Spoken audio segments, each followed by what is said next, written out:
وسلم نے فرمایا کہ اصل بات خوف خدا ہے. میں کہتا ہوں کہ خداوند تعالیٰ تو محبت ہی محبت ہے، پیار ہی پیار ہے، اور اللہ تبارک تعالیٰ اتنا رحیم ہے کہ ماں سے 70 گنا زیادہ یا بلکہ بے حساب رحیم اور کریم ہے. پھر ہم یہ کیوں کہتے ہیں کہ خوف خدا، اور قرآن پاک میں بالمن خاف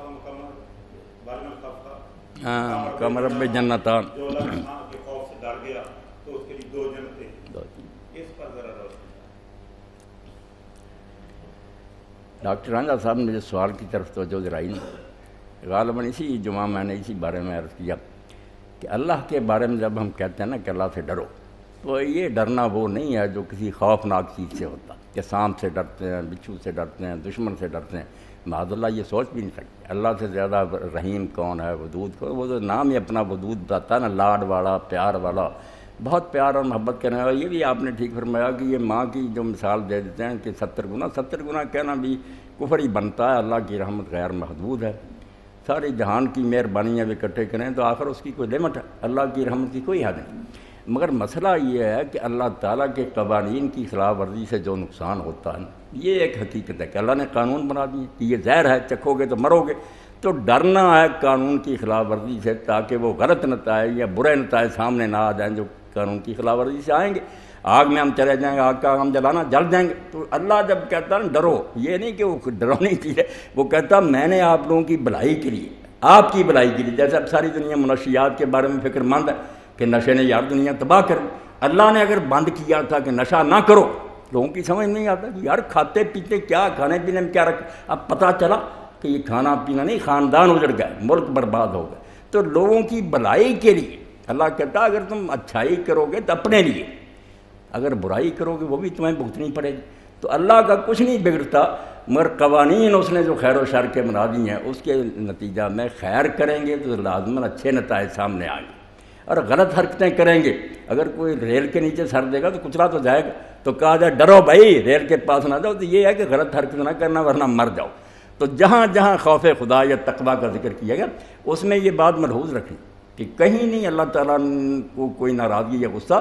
قانون بنا دیے ہماری بہتری کے لیے جن کی خلاف ورزی پر اس دنیا میں بھی سزائیں ملتی ہیں. جو لوگ پرہیز نہیں کرتے وہ کیسی خوفناک بیماری میں مبتلا ہوتے ہیں. اب کیا کہا جائے کہ اللہ رحیم نہیں، رحیم ہے اسی لیے تو اس نے کہا تھا کہ یہ نہ کہا، مگر آپ ہیپاٹائٹس میں پہنچ گئے اپنی نالائکیوں کی وجہ. تو جتنے گناہ ہیں اس سے اللہ کا کچھ نہیں بگڑتا، مگر ہمیں بتا دیا کہ یہ دنیا میں بھی تمدن اور تہذیب کو تباہ کرنے والی چیزیں، اس کے نتائج آخرت میں بھی نکلیں گے. تو ایک بات اس کے ساتھ یہ ہے کہ اللہ تعالیٰ جیسے ڈاکٹر صاحب نے فرمایا محبوب ہے، وہ حاکم نہیں ہے، صرف محبوب ہے. اسی لیے آپ دیکھتے ہیں کہ دین میں 4 باتیں جو پلرز آف اسلام ہیں، ستون ہیں، ان میں سے 2 اللہ کی حاکمیت کا مظہر ہے. ہم نماز ادا کرتے ہیں، غلاموں کی طرح کھڑے ہوتے ہیں، جھکتے ہیں، ہل جل نہیں سکتے. یہ ایسے ہے جیسے آقا کے سامنے غلام پیش ہوتا. اور اسی طرح ہم زکوٰۃ ادا کرتے ہیں ویسے جیسے حکومت کو ٹیکس دیتے ہیں.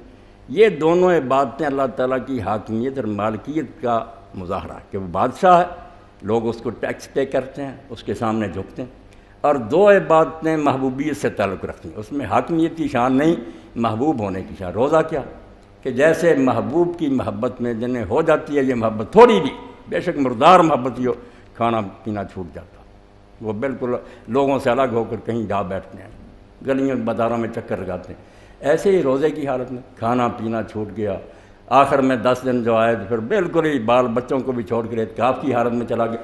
یہ محبت کے عشق کے مظاہر ہیں. اور اس سے آگے جب بڑھتا ہے کہ رمضان سے ہی ختم ہوتا ہے، حافظ صاحب پڑھ رہے تھے حج کے مہینے شروع ہو جاتے ہیں. اس سے پہلے عمرے کر سکتے آپ، الحج اشہر معلومات. ادھر رمضان ختم ہوا کہ آپ نے دیوانگی کا مظاہرہ کیا، پاگل بن گئے تھے، نہ کھاتے تھے نہ پیتے تھے، اس کی جدائی میں کمزور ہوتے جا رہے تھے.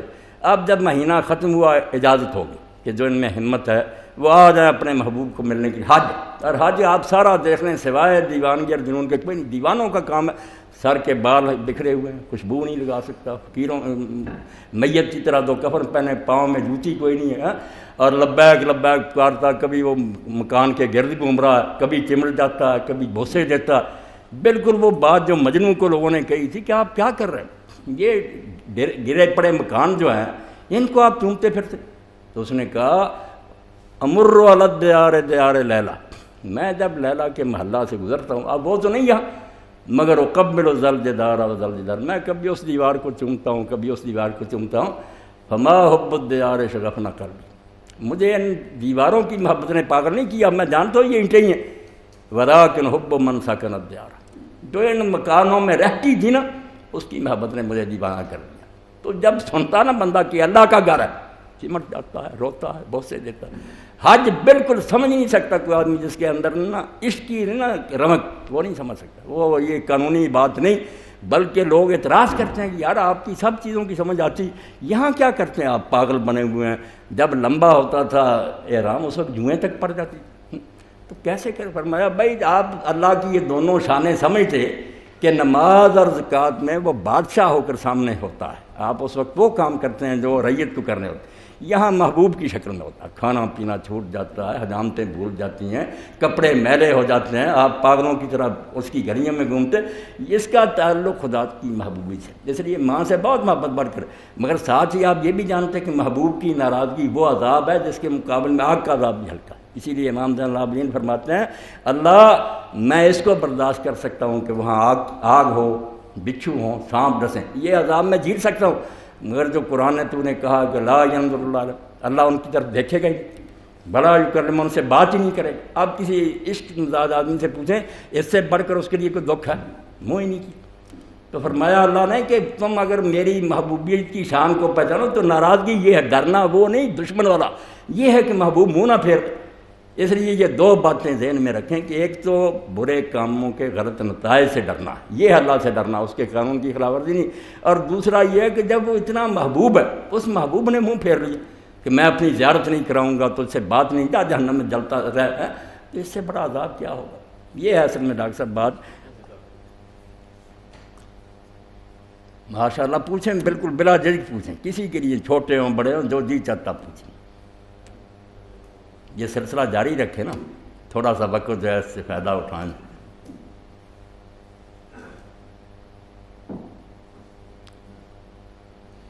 بسم اللہ الرحمن الرحیم۔ میرا سوال یہ ہے کہ آج کی تحقیق جو ہو رہی ہے، سائنٹیفک تحقیق ہو رہی ہے، جو دین میں ہو رہی ہے، وہ مطلق سچائی کی تلاش میں ہے کہ اصل راز کیا ہے کسی چیز کے پیچھے۔ تو یہ مطلق سچائی کے لیے جو سائنٹیفک تحقیق ہو رہی ہے، اس میں آج اور کل جو آج کیا ہے وہ اگلے دن آنے والے کی وہ ابتدا بن جاتی ہے۔ تو ہم اس طریقے سے ایک سسٹمیٹک ریسرچ سے منزلیں طے کرتے آ رہے ہیں۔ روشنی پر آ کر ہماری جو ہے یہاں فل اسٹاپ لگ گیا ہے۔ روشنی کی سپیڈ سے روشنی ہمارا گھوڑا ہے، اس سے ہم کائنات کی وسعتوں کو پار نہیں کر پا رہے ہیں۔ جو ہمارا پڑوسی سورج ہے اس پر پیغام بھیجنے کے لیے بجلی کی سپیڈ سے 460 چاہیے، 400 لائٹ ایئر چاہیے۔ اللہ، اچھا، تو مجھے اور اتنی واپسی پر مسافت ہوگی، تو اگر 1 ارب سے زیادہ ستارے ہیں ہماری کہکشاں میں، تو ہمارے وہم و گمان سے بڑھ کر ہے یہ وسعت صرف ہماری کائنات کی، ہماری کہکشاں کی، لیکن کہکشائیں جہاں تک دیکھنے وہ نظر آ رہا ہے، تو وہ کیا طاقت تھی جیسے یہ ساتوں آسمان تصویر ہوئے سدرۃ المنتہا تک، اور فرشتے اور سب پیچھے رہ گئے۔ اب اس شخص کو، اس امتحان کو سمجھنے کے لیے صلی اللہ علیہ وسلم کیا طریقہ کار اختیار کریں کہ ہماری یہ جو روشنی والی سپیڈ ہے، جو یہ ہمارا کم سپیڈ والا گھوڑا ہے، اس سے گزر کر ہم میٹا فزکس میں جائیں۔ ہمیں سمجھ نہیں آ رہی کہ وہ بلقیس کا تخت کیسے ہوگا، ہمیں یہ سمجھ نہیں آ رہی کہ کون رضی سے مردہ کیسے زندہ ہوگا، ہمیں یہ سمجھ نہیں آ رہی کہ یہ پوری کائنات کیسے تصویر ہوئی۔ تو اس کے لیے کیا ترتیب سے ایسے سٹیپ ہیں کہ ہم یہ ساری منزلیں طے کرتے ہوئے ایک مقامات کو سمجھ سکیں؟ جی، بہت اچھا سوال ڈاکٹر صاحب نے کیا۔ اصل میں یہ علوم جو ہے ان کی بے قدری کسی کی نہیں کرنی چاہیے، صرف ان کی حدود پہچاننی چاہیے۔ سائنس کا دائرہ جو ہے نا وہ مذہب سے کوئی ٹکراتا نہیں۔ اصل میں کئی لوگ سمجھتے نہیں کہ مذہب کا الگ دائرہ، سائنس کا الگ۔ سائنس جو ہے نا اس کا تعلق حواس سے، جو چیزیں حواس کے اندر آتی ہے اس کے بارے میں نفی نسباتاً کہہ سکتے کہ ہے یا نہیں، اس سے آگے نہیں سائنسدان کو ضرورت کرنی چاہیے۔ وہ کہ بھئی یہ سوچ بچار کا میدان فلسفیوں کا، ہم تو جو چیز مشاہدے میں آئے گی تجربے میں اس کے بارے میں کچھ بتا سکتے ہیں کہ ہے یا نہیں، وہ بھی آخری بات نہیں، کیونکہ آپ دیکھتے ہیں اگر آخر تک پہنچ گئے ہوتے ہیں آپ تحقیق آگے کیوں کر رہے ہیں، آخر تک نہیں پہنچ، مگر پھر بھی یہ الگ دائرہ ہے، اس میں جتنی کوشش کریں مبارک ہے، اچھا ہے، مگر یہ حواس کا دائرہ، اس کے آگے عقل شروع ہوتی ہے۔ عقل سائنس سے تعلق نہیں رکھتی، فلسفہ سے رکھتی ہے۔ جو چیزیں دیکھنے میں نہیں آتی، سننے میں نہیں آتی، اس کے بارے میں ہم سوچتے ہیں پھر کہ کیا ایسا ہو سکتا ہے۔ جو حواس سے معلومات حاصل ہوئی تھی نا، ان کی مدد سے اندازہ لگاتے ہیں کہ یہ ممکن ہو سکتا ہی نہیں، دیکھنے میں نہیں وہ آتی۔ عقل، فلسفہ، اس سے آگے پھر مذہب شروع ہوتا ہے کہ جو نہ دیکھنے میں آتی ہے نہ سوچنے سے اس کا پتہ چلتا، وہاں پھر رہنمائی وہی سر انجام دیتی کہ آپ لوگ ٹام ٹوئیاں نہ ماریں، اللہ خود کہتا میں بتا دیتا ہوں جس نے یہ دنیا بنائی ہے کہ یہ ہے یہ، تو ان کو الگ الگ رکھنا، کسی کی بے قدری نہیں۔ سائنس کو اپنے دائرے میں پڑھیں، بسم اللہ وہ بھی اللہ کا دیا، پھر فلسفہ بھی پڑھیں، مگر جو یہ علوم الہیات ہیں ان میں رہبر اور رہنما جیسے میں نے شروع کیا صرف نبی کو مانیں۔ اب جو بعد رسالت مآب علیہ السلام کے معراج کی کئی ڈاکٹر صاحب نے کہ کیسے ہوا، یہ ٹھیک بات ہے، اس بارے میں علامہ اقبال رحمۃ اللہ علیہ کا ایک شعر عرض کرنے کو جی چاہتا کہ حضور کی قدر و منزلت ہمیں پہچاننی چاہیے، اور اسی لیے میں کہتا ہوں کافر نہ کہو، سارے لوگوں میں اختلاف ہو سکتا ہے، رانجھا صاحب بابا جی کو مانتے ہیں، میں مودودی صاحب کو مانتا ہوں، کسی بھائی کرتے ہیں، مگر ایک مرکز ہے جس پر ہم سب متفق ہیں، وہ اللہ کے رسول علیہ السلام ہے۔ جب تک یہ رشتہ ہاتھ میں آئے ان کو بھائی مانیں، وہ آپ کے بزرگ کو مانتے ہیں یا نہیں۔ اس بارے میں شیخ اکبر محی الدین ابن عربی اتنے بڑی ولی ہیں، صوفی ہیں، فرماتے ہیں میں ایک عالم دین سے ناراض تھا، یہ نکتے کی بات ہے جو یہ ملا حضرات کے ذہن میں سما دے پھر کہ مرنا ہے، تو خواب میں نے رسول کریم علیہ السلام کو دیکھا، آپ انتہائی رنج میں تھے، آپ نے کہا محی الدین تو فلاں عالم سے ناراض ہے؟ میں نے کہا کیوں؟ وہ میرے شیخ ابو مدین مغربی کو اچھا نہیں کہتا، میرے مرشد کو برا کہتا۔ حضور نے جلال میں فرمایا تیرے مرشد کو برا کہتا، مجھے نبی مانتا یا نہیں مانتا؟ تیرے مرشد کو ماننا کب سے دین بنا؟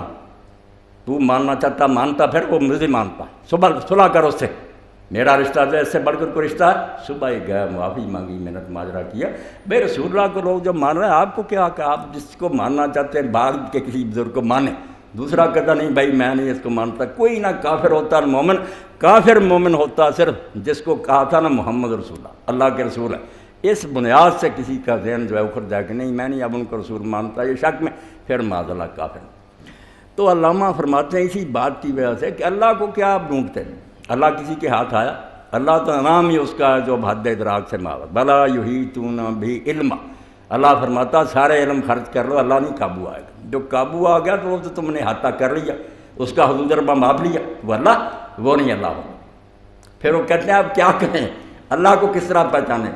خدا اندر قیاس ما نہ گنجے، خدا نہیں ہماری عقل میں آئے گا، شناسورا کے گوید ما رفنا، خدا کی بجائے اس کو پہچان لے جس نے ساری عمر بات کرنے کے بعد کہا کہ اللہ میں تیری بات کا حق نہیں ادا کرتا۔ یہ رسول اللہ کی بات کہتا ہے، رسول اللہ کو پکڑ، اللہ کی بات چھوڑ، اللہ نہیں قابو آئے گا، رسول اللہ کو پہچان، حضور کے معجزات، آپ کی سیرت، آپ کا کردار دیکھ، آپ پر اعتماد کر، جو آپ نے فرمایا مان، اللہ کو کیا ڈھونڈتے ہو؟